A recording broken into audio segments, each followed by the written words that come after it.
Yizzo, what it do, man?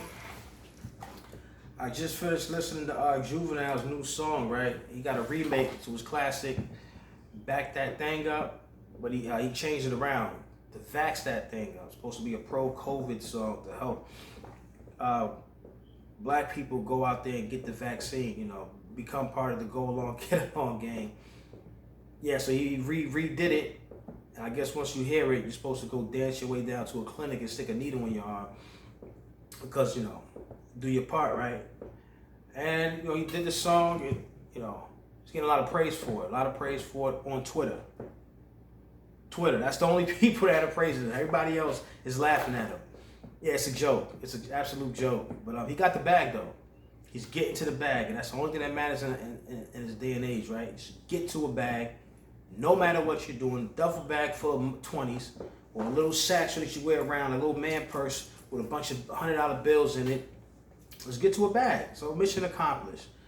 Mission accomplished. Now, I'm not gonna play the video. I'll put the link to the description in the video in the comments, not the comments in the description. But yeah, this one's a major L. It's a major L. It's funny though. Get the real knee slapper. Put a smile on your face. Make you get a little chuckle out of you. But yeah, he put it out there, and I stumbled across this article. I think you will enjoy this article too. Back That Thing Up might have been released 21 years ago, but the classic song is now enjoying a new life as a reworked pro-vaccine paean that could prove to be a stroke of genius in the battle against COVID-19 in the black community. Stroke of genius. They think this song is a stroke of genius. The Common Sense Committee is back on the job. Yeah, those smart people that have all those degrees on their walls, all those accolades, but not one for common sense because you can't teach that. They're on the case. Bing! The light bulb went off. Said, ooh, once they hear this, they gotta go and get the vaccine. Now, Juvenile's told them to. Juvenile's on the case. Juvenile's gonna get to the bottom of this. Yeah, good one. Right. With the original music from Back That Thing Up remaining mostly intact, the song features catchy new lyrics with a jab of social responsibility mixed in with romantic ambitions. If you heard the song, there ain't nothing romantic about it at all. I don't even know why you put that word in there. And ambitions, that's just a clever word for thirsty. Yeah, that's basically a thirsty sex song about a vaccine. That's all they talk about in the song. If you want to have hot sex, go get the vaccine first. You ain't getting the hot sex until you get the vaccine. So, no science behind it, no health aspects of it, just all about sex. Because I guess that's what black people think about all day long, is just sex, right? Maybe. Juvenile opens the song by promoting the BLK app, which is I guess is a dating app for black singles. Then cautioning listeners. Now he's cautioning listeners. Before you find a date chair, gotta wait chair, gotta go vaccinate chair, get a straight chair. Bars. Yo, why would you do this in your own song? Why would you take your hit song and disrespect it like this? Isn't that insane? Yeah, you got a hit song, you could make money off of that for the rest of your life, and you done took it and turned it into this. Sheesh.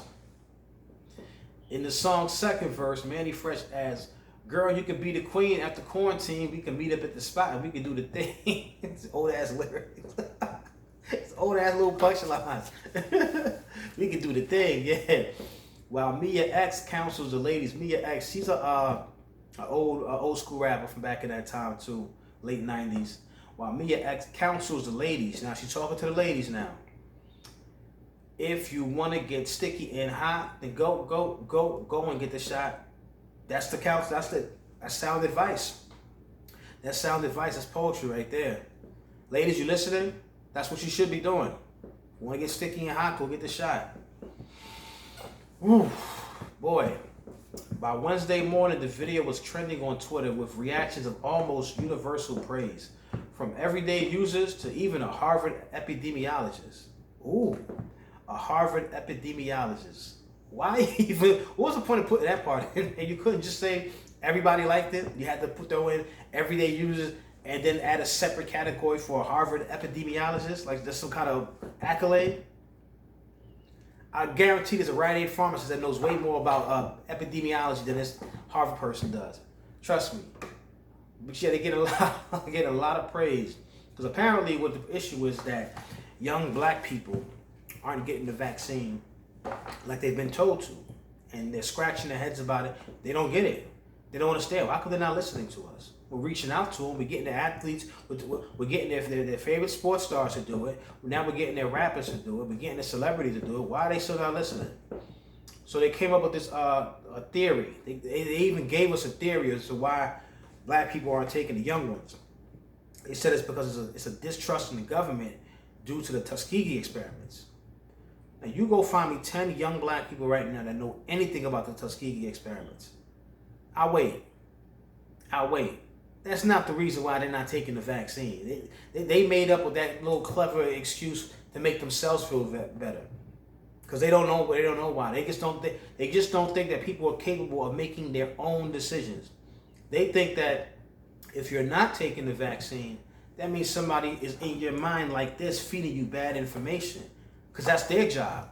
Their job is to do that, and you usually listen. So if you're not listening to them, you must be listening to somebody else. Right? They want to get to the bottom of it. So they try everything they can, every little trick they can come up with now.